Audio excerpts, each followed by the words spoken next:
This is Let's Talk Tribe, the official Let's Go Tribe podcast, episode 78, recorded on August 21st, 2017. I am your host, Matt Lyons, and on this week's episode, we're going to be talking about Jay Bruce's phenomenal first month with the Tribe, the Indians' growing lead in the AL Central, and, unfortunately, some key injuries that happened tonight, actually, including Andrew Miller going a full, I think, one batter and one pitcher against the Red Sox.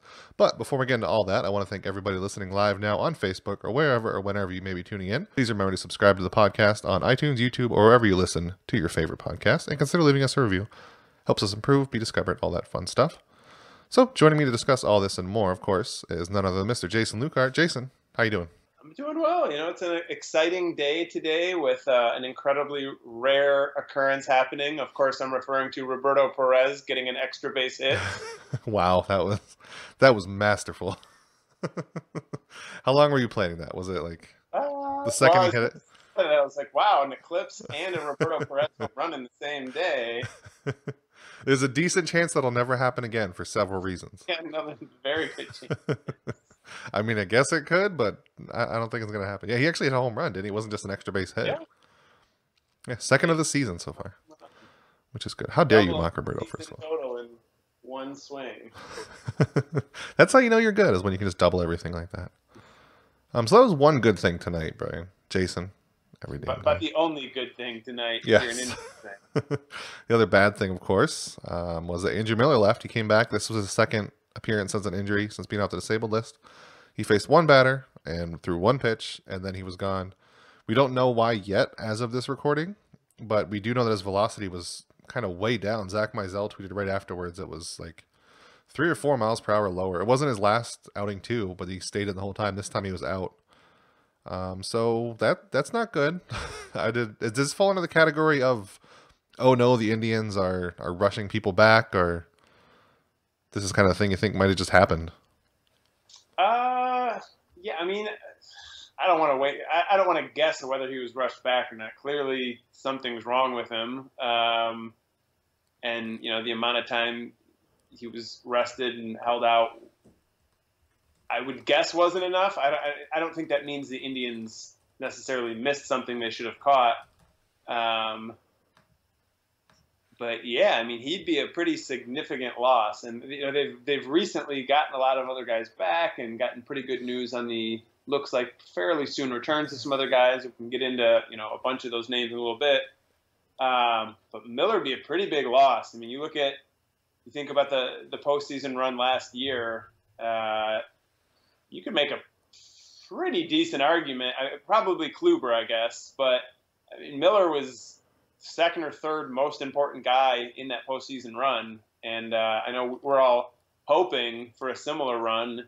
And if Miller's on the shelf or is on the field but not at full capacity, that'd be a pretty significant blow. So I think anytime a guy leaves a game so soon after returning from the DL, that's a pretty significant red flag for me. Yeah, as far as ranking him in the playoffs, I don't know if like the 1-2 with Kluber, like you said, but I think it's safe to say they would not have made the World Series without him one way or the other. Like if there's no Andrew Miller dominating the LCS, I don't think they make it. But apparently he re-aggravated the right knee injury that he had. It was a knee patellar tendonitis. That was according to Jordan Bashan on Twitter. I guess, I don't know, is that better or worse than having a new injury? I don't know. Yeah, I don't know either. And I mean, you know, I guess I would hope it's better news, because the thought was, you know, he misses 10 days or whatever he missed, and that didn't quite do it. But hopefully it's not re-aggravating it. It's not as bad as it originally was. I really think with all of the Indians, and again, this isn't saying that they rushed him back, but I think as long as they keep like a multiple game lead in the division, I would let Miller. I would reach the point where you feel like he's ready to come back, and then wait like another 10 days just to give him a little extra cushion, because the Indians are in very good shape to win the division, and at that point, a healthy roster is going to be, you know, the most significant factor in how far they can go in the postseason. So I mean, not just Miller, other guys too, but pitchers, of course, are a higher risk of re-aggravation, I think. So I'd be pretty cautious with him after tonight, and just try to get him back 2-3 weeks before the end of the regular season would be fine. If there'd still be plenty of time for him to get back up to full game speed and that sort of stuff. Yeah, I was a little surprised he was even there tonight if his velocity was down in his last outing too. I mean, he looked fine. I guess he had a walk, but he was still Andrew Miller. But if his velocity was down that far, it was kind of the same thing when Corey Kluber had his injury. That Tito Francona came out to visit him on the mound, and then he just kind of left him in. And then a batter later, he realized, oh, maybe I shouldn't have done that. Took him out. That was kind of worrying. I don't know why that happened, but yeah, we can talk about Corey Kluber too, because he was his last outing was cut short. Obviously, he's on track to start Wednesday, and now with this Andrew Miller thing, I know they're not technically related, but I'm a little worried now. I'm glad he's not missing a start, but like you were just saying, at this point, the Indians are probably going to win the division. So if anybody needs even the slightest amount of rest, I'm probably going to give it to him. Yeah, that's how I feel. I mean, especially with the pitchers. So that Kluber is supposed to be okay to pitch on Wednesday is encouraging. But yeah, there's definitely a part of me that's like, maybe just skip this turn anyway. But those are the two big ones, because those were the two top guys, and Cody Allen was almost as important as Andrew Miller in the postseason. But Miller and Kluber would be huge. On the position player side, Carlos Santana also left tonight. He looked pretty awkward on a swing that resulted in a pop-up, kind of grimacing. And when he was initially going to stay in the game, it felt like maybe that was just mostly aggravation with popping the ball up. But it seems like he was probably in some sort of pain and tweaked something. Yeah, that one.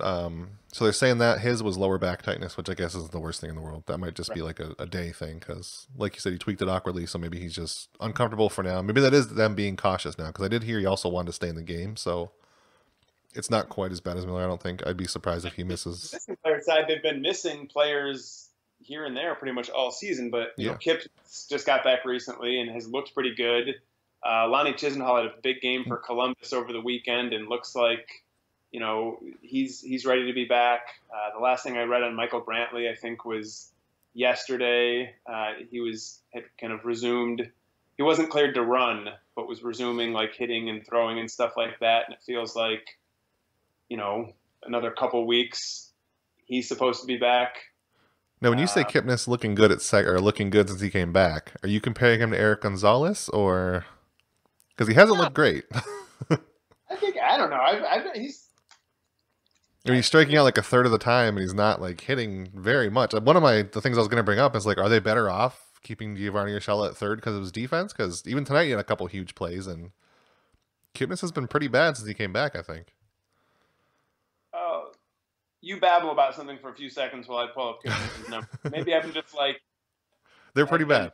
Like, just thinking about it, like not looking at anything, I would think, yeah, too, he's been pretty okay. But like since August 6th, since he came back, he's striking out almost 30% of the time, and his defense it's Jason Kipnis' defense at second base, which is fine. But I mean, if Giovanni Urshela, I wrote about it last week, if he had it was Merritt that wrote about it, but if he could even hit just the tiniest bit, he would be a pretty exciting player. But he can't. But at least he's got the defense, and I think tonight there were two balls that were like hit directly to him in the same inning, and then the Red Sox also had one hit over there, or the Indians hit one over there to the Red Sox third baseman. But I don't know. We're talking about tiny samples here, but Kipnis has been back for like 2 weeks, and in the first week he was back, his numbers were miserable and sort of dragged down his overall line. But in the last week, his OPS is 975, and again, that's a tiny sample. But he's got 3 home runs in the last week.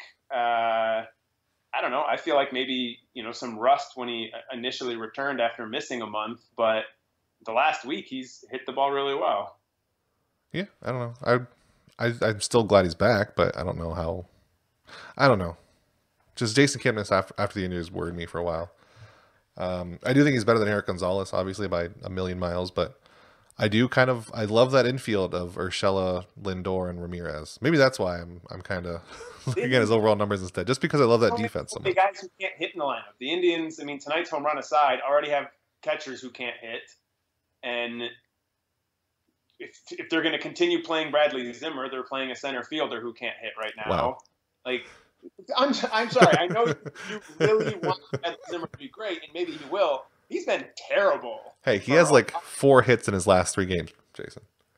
Well, fine. And he also has 4 hits in his last like 20 games. That's not important. Those ones don't count.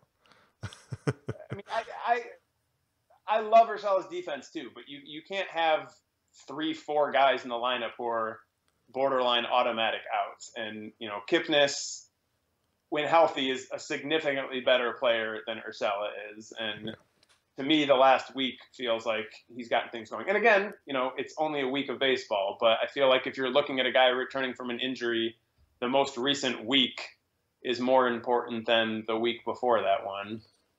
Yeah.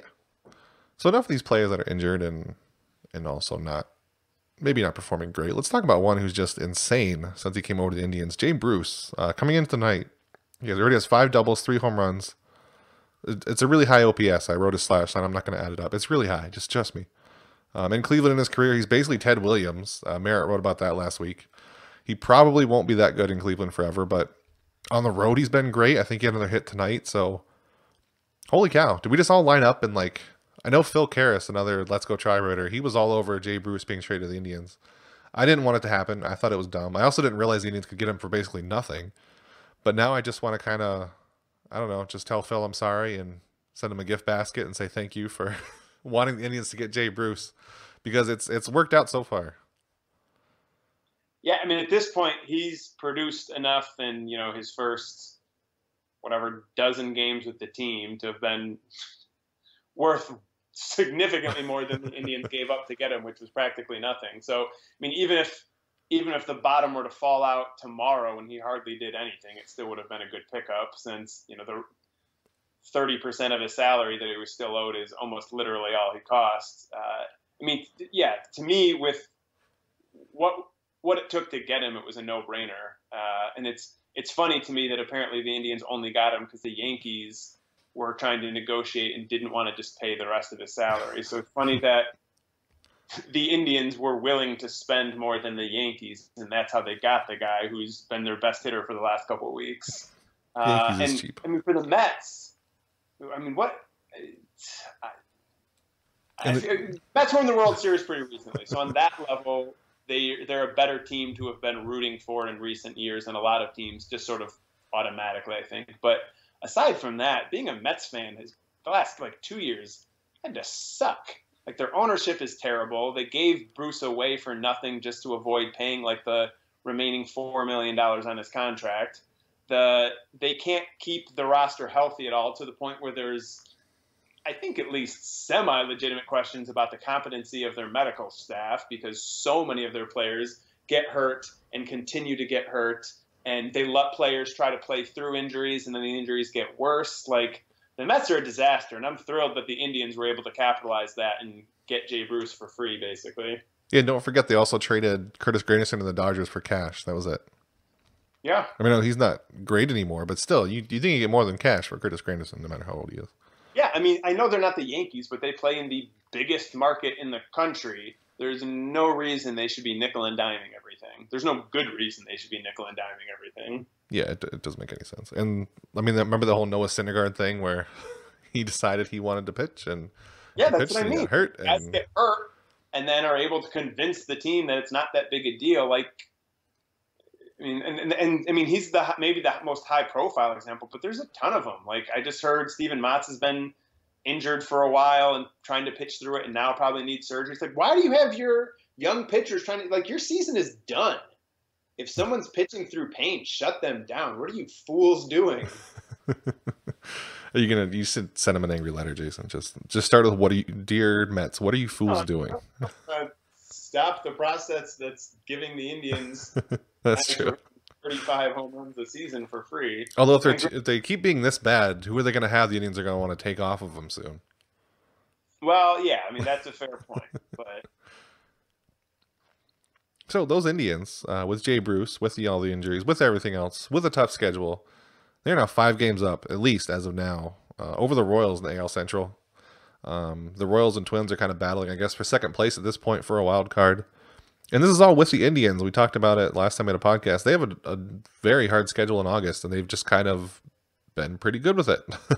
They Yeah, they dominated the Rays, of course, and One Tropicana. takeaway from that is another reminder to not get too caught up in what the schedule looks like for a stretch of time, because the difference between a tough schedule and an easy schedule, in terms of the win expectancy for the month, you're talking about probably like a 2-win difference. And not that 2 wins isn't anything, but I think to some extent we probably blew out of proportion what an ordeal August was likely to be. But yeah, the Indians have been playing really well.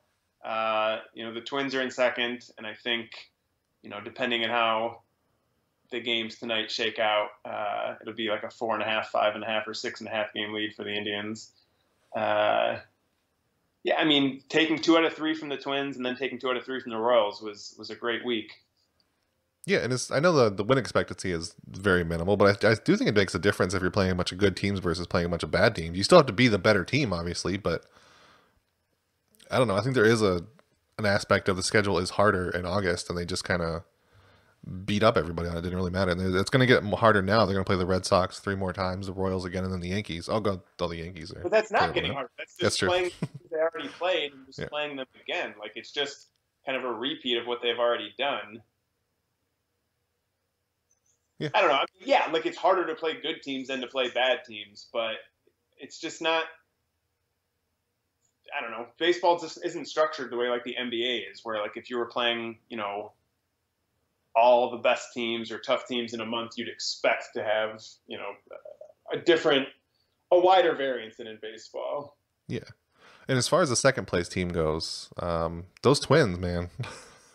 My preseason thing of them, or not, maybe it wasn't preseason, but whenever we said they were going to be second, I'm not looking so bad on that anymore.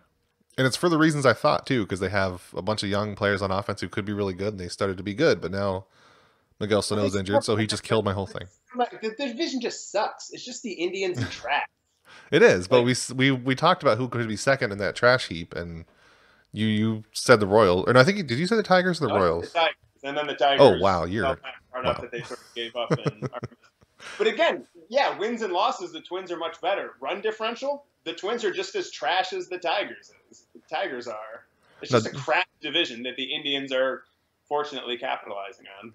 Now, Jason, I don't know if you, I know you don't listen to broadcasts very often, but if Mr. Rick Manning, he said run differentials don't matter, so I don't think that matters. What Rick Manning said and what matters have very, very little overlap in that Venn diagram. Because if you win, that's all that matters. It doesn't matter if you win by 1. All you want is those wins. And it was funny, as he was saying that during the broadcast, they had a little graphic that showed the run differential, and it was like perfectly in order of the wins and losses of teams. Like it was, while he was saying stupid stuff, it was disproving him as he was going. It was pretty great. Well, and run differential makes the Indians. I mean, the Indians' record at this point is pretty good, but the run differential is better than their record is at this point. By run differential, they're the second best team in the American League. Yeah, and his argument is basically it doesn't matter because as long as you get the wins, them wins, Jason, them wins. Well, and he has like a very narrow point that yes, like the standings are determined by wins and losses, and anyone who's not a moron understands that and doesn't need to be told that. Yes, but I'm not going to try to explain anything to Rick Manning, A, because he's not listening, and B, because even if he were, I couldn't convince him of anything. And I think the thing he used run differential for is like last year with the Rangers, because they were winning a bunch of 1-run games, and it was, you could have looked at that and said, maybe they're not going to be great in the playoffs, and they weren't great in the playoffs. Yeah, so anything else about the Indians and they're taking the division by storm apparently at this point?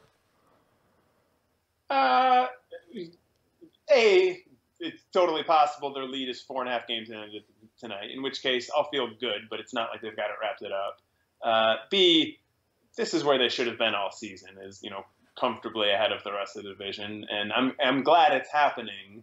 But I think the current state of affairs tells us more about how sort of middling the Indians were for 4 months than anything else. I'm glad they've gotten it going now. And again, if they can get everyone healthy at the same time, then I think they've got as good a chance to win the American League as anyone else.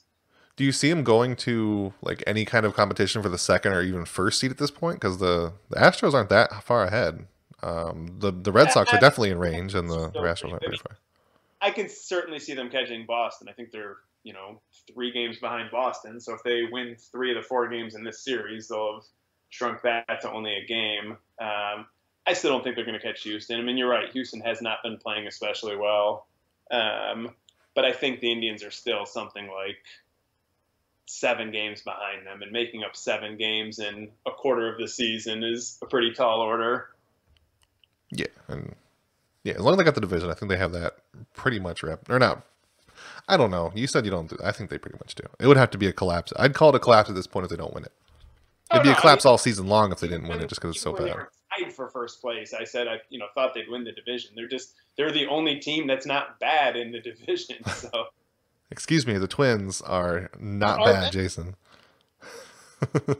Those Twins are going to get a wild card spot. You watch. Bad than the rest of the division. The American League right now. I mean, this season has like 4 good teams, a handful of okay ones, and a few crummy ones. Like the wild card race is bonkers, and I'm hoping there's like a 4-way tie in some sort of ridiculous, series of winner go home games would be fun. It's fun because the Indians aren't involved in it. We should clarify. But none of those teams in the fight for the second wild card team are actually good teams. It's just one not good team is going to get to play in the wild card game and then maybe go on to win the World Series. Who knows? Because yay playoffs.